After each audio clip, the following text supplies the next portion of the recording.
Last month, the U.S. Air Force awarded Northrop Grumman $705 million to move forward with their new high-speed air-to-ground missile meant to be carried internally by America's growing fleets of stealth fighters and even stealth bombers. This new missile, dubbed the Stand-in Attack Weapon, is meant to lead the way in high-end conflicts with modern adversaries like China, rapidly engaging surface targets ranging from enemy radar arrays to moving warships. Let's talk about Northrop Grumman's SiAW missile and what it means for a future conflict in the Pacific. I'm Alex Hollings, and this is Air Power.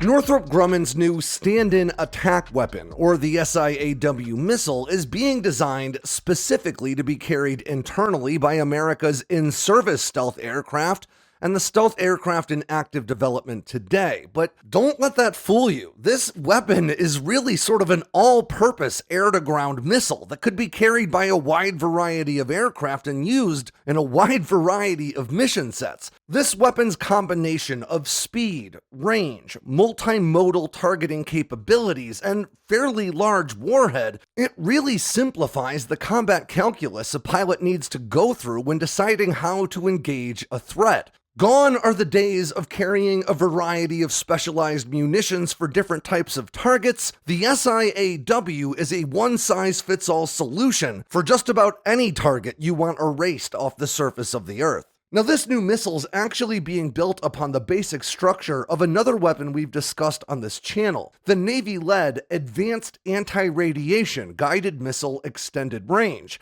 also known as the aargm-er.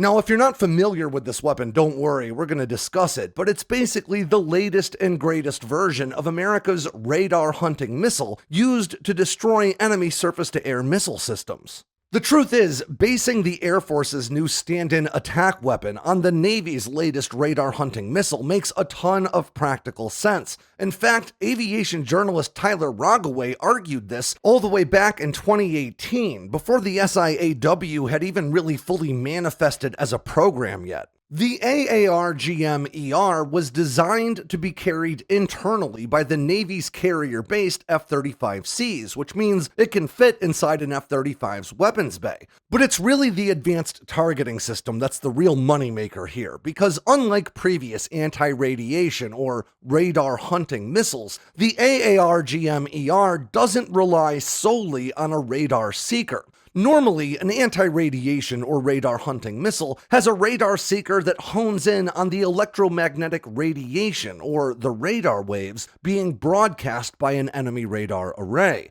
Think of it like a heat-seeking missile, but rather than being guided by the infrared signature of a target, it's actually drawn in by the radar waves being broadcast by these enemy radar arrays. But the aargm-er doesn't rely solely on a radar seeker, and instead it's got a combined guidance system that allows it to continue closing with a target even well after it's powered down its radar array, or even if it never powered it up in the first place.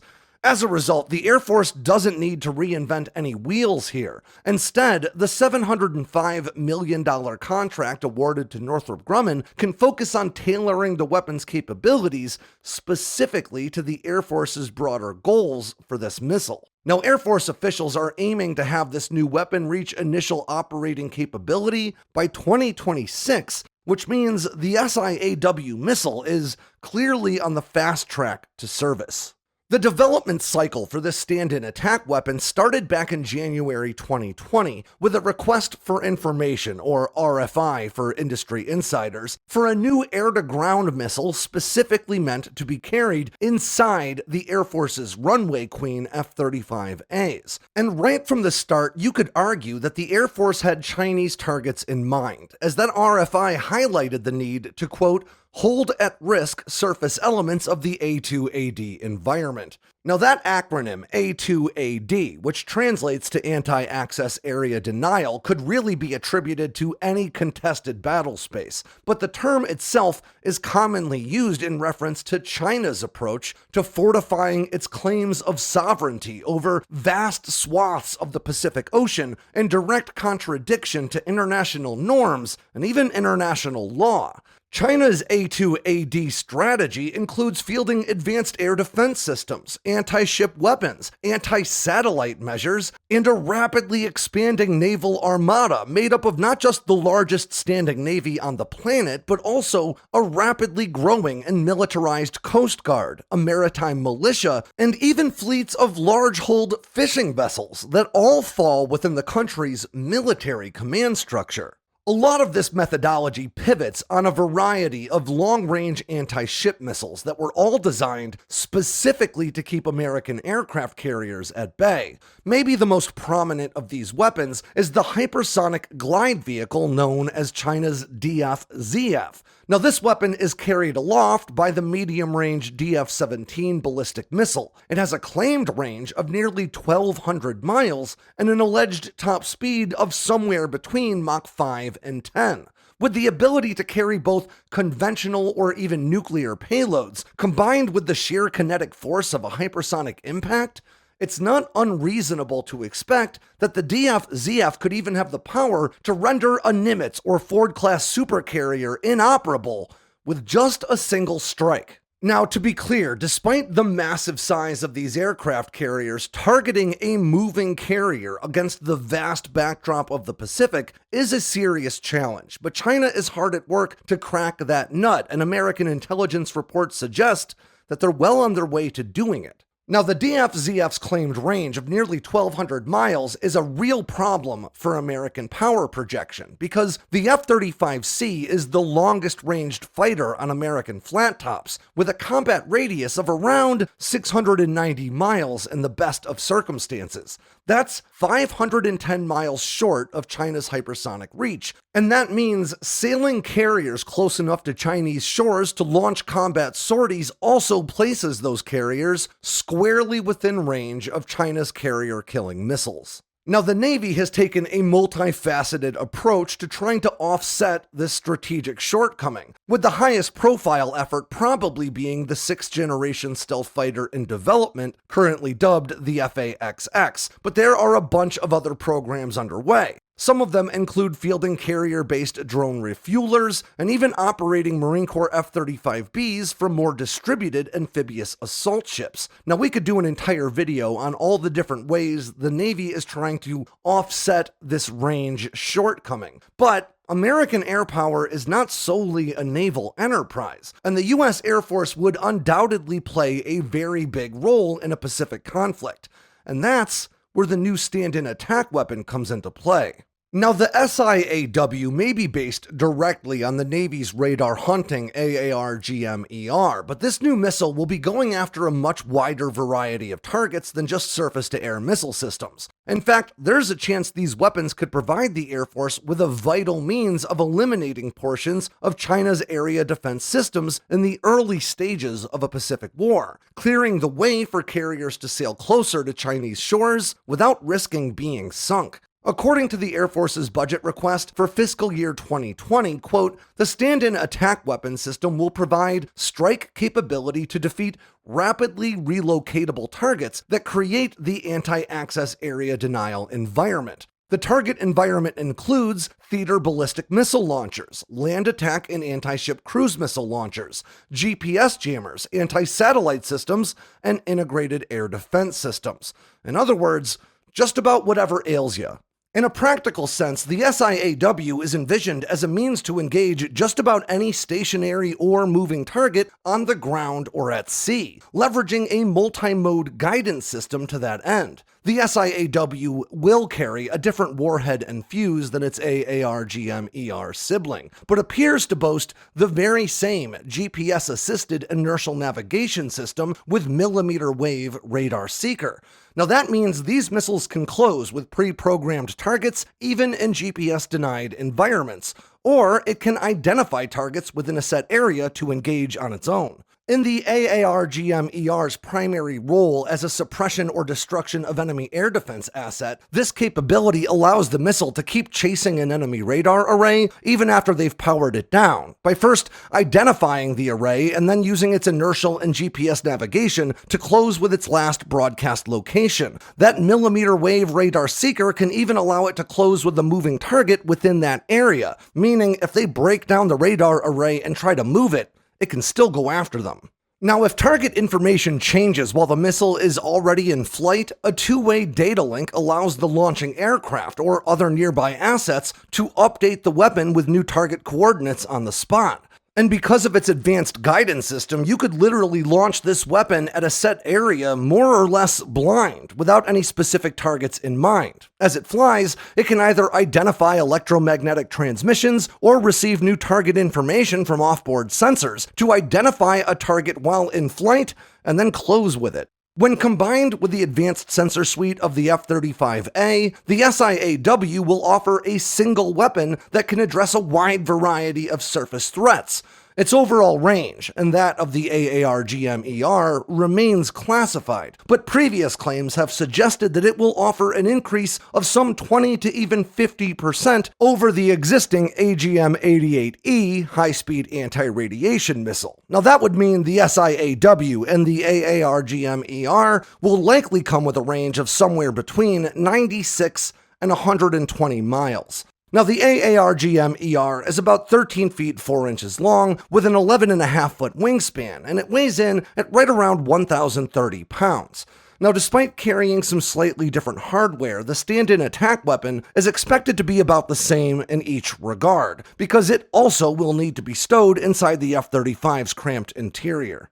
Now, the range of these weapons is particularly important because in a conflict in the Pacific, it would allow F-35As and Cs carrying any combination of aargm-ers and stand-in attack weapons to engage anti-ship and air defense targets from standoff ranges, well outside the reach of even the most advanced and modern air defense systems. Now, Russia's S-400 Triumf surface-to-air missile systems are widely considered to be among the most capable on the planet, despite their recent poor performance in Ukraine. And to that end, China first secured a contract to purchase these systems from Russia back in 2014, with the second complete system arriving in 2020. Now, according to a peer-reviewed assessment by Hellenic Air Force Colonel and electronics engineer Konstantinos Zakidis, published by the Journal of Computations and Modeling, Russia claims the low-frequency arrays leveraged by the S-400's NEBO-M radar array can detect the F-117 Nighthawk at a range of about 350 kilometers, or 217 or so miles, in an environment that's free of electronic warfare, and potentially as far out as 72 kilometers, or around 45 miles, under heavy jamming. Now, these claims made by the manufacturer serve as the basis for all the counter-stealth claims you hear about the S-400 touted so frequently online. But, and by now you guys know there is always a but, low-frequency arrays aren't capable of securing a weapons-grade lock. They don't have the image fidelity to guide a weapon into a target. Instead, these low-frequency arrays can serve as a guide for higher-frequency targeting arrays, potentially speeding up the targeting process if and when a stealth fighter flies close enough to it to produce a high-frequency return to target the aircraft. As we've discussed time and time again on this channel, there's a big difference between detecting and targeting a stealth fighter. Now, the F-35 has a publicly disclosed radar cross-section that's about half the size of the F-117's, which could potentially double those disclosed detection ranges depending on the angle of observation and a number of other variables. Based on publicly available data, an F-35 would likely need to fly to within 20 miles or so of an S-400 in order to be targeted. Now, all this means that F-35s carrying either the aargm-er or the new stand-in attack weapon could effectively engage these advanced air defense systems from as much as 100 miles outside their targeting envelope. But despite this significant advantage, there's still another issue, and that's getting enough of these land and sea-based F-35s into range of these systems to take them out in the first place. But in the earliest days of conflict, the job may not even fall to them. Instead, it could fall to a different stealth platform heading for service that comes with plenty of range and payload capacity to spare: the B-21 Raider. All the way back in the US Air Force budget proposal for the fiscal year 2018, the branch was already outlining its future intentions to integrate its forthcoming stand-in attack weapon into its forthcoming stealth bomber, the B-21 Raider. With a payload capacity that's expected to be around 30,000 pounds, the B-21 could potentially carry dozens of either of these advanced missiles on rotary launchers similar to those employed by the in-service B-2 Spirit. Now, the B-21's actual range has not been revealed yet, but defense officials have not been shy about touting it. I'll quote Defense Secretary Lloyd Austin now. "Let's talk about the B-21's range. No other long-range bomber can match its efficiency. It won't need to be based in theater. It won't need logistical support to hold any target at risk." Now, the B-21's predecessor, the B-2 Spirit, boasts an unrefueled range of 6,000 nautical miles. Now, for those who don't speak pirate, that's about 6,900 miles or 9,600 kilometers, and it stands to reason that the B-21 will be able to exceed even that. As a result, America's intended fleet of more than 100 of these bombers could play a huge role in clearing a path for American aircraft carriers to close with Chinese shores. Because of the wide array of targets these two missiles can engage, B-21 pilots could make tactical decisions in theater regarding which systems to prioritize for their own self-defense as well as for optimal mission accomplishment. And because the B-21 was designed to be optionally manned, these sorties may not even require putting pilots at risk, or at least not as many of them. By launching this sort of attack in conjunction with other programs like Rapid Dragon, which would allow cargo aircraft like the C-130 and C-17 to launch dozens of low observable long-range cruise and anti-ship missiles from 500 miles out, the United States could lay waste to a large portion of China's shoreline defenses and local naval assets in short order. With that path cleared for American carriers to sail closer to Chinese territory, more suppression of air defense operations would follow until the airspace became permissive enough for even less stealthy platforms to join the fight in a more active way. But this approach to warfare is an expensive one, and it is extremely important to understand the difference between plans and battlefield reality.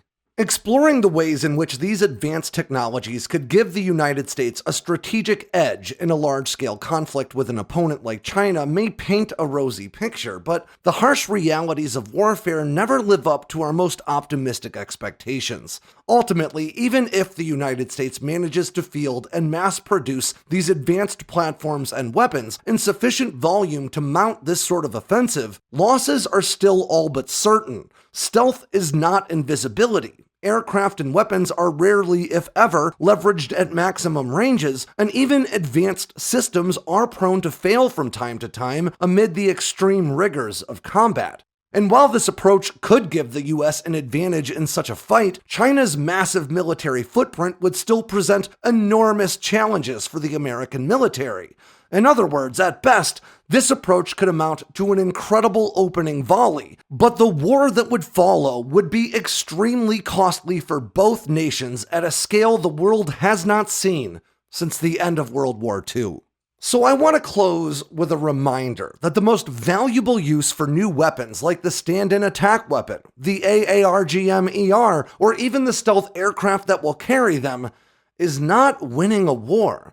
Instead, their best return on investment comes from deterring such a conflict from starting in the first place. And therein lies the reason Uncle Sam is happy to reveal these developmental efforts, why new fighters and bombers get product reveals like a new iPhone, and why there's so much publicly available information for analysts like me to pore over. I've said it before, and I'll never stop. A secret weapon has no strategic value until a fight is already on. but the right disclosed ones have the unique power to prevent bloodshed without ever being fired. If you ask me, there could be no better outcome or legacy for the incredible engineering that goes into these advanced missiles and new aircraft than never actually having to be used in combat. The best weapon is the one you can leave on the shelf. And with that ends yet another edition of Air Power from Sandboxx News. I'm Alex Hollings. Make sure to swing by sandboxnews.com today and every day for all the latest in news, entertainment, and motivation from all around the force. If you got anything out of today's video, make sure to click like and subscribe down below, and leave me a comment so I know what I should cover next. And of course, don't forget to tap on that bell icon so you never miss a drop from Sandboxx News.